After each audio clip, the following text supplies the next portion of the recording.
बस में सीटें तो 50 थीं, मगर लोगों को इतना भर लिया था कि सांस लेना भी मुश्किल हो रहा था। आज का सफ़र शायद मैं कभी ना भूल सकूं। सुबह जल्दी में बस स्टैंड पर पहुंची तो बस निकल रही थी। जल्दी में बैठ गई, मगर अंदर जाकर पता चला कि बैठने के लिए जगह ही नहीं थी। काफ़ी देर तक खड़ी रही, लोग गुजरते रहे, धक्के देते रहे, मगर किसी को एहसास नहीं हुआ कि एक औरत खड़ी है।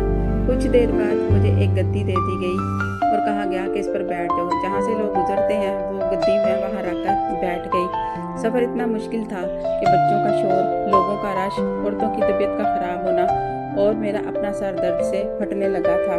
सफ़र के दौरान एक बात बार बार दिल में आ रही थी। ईद करीब आती है ना, तो माँ बाप की कमी और भी ज़्यादा महसूस होती है।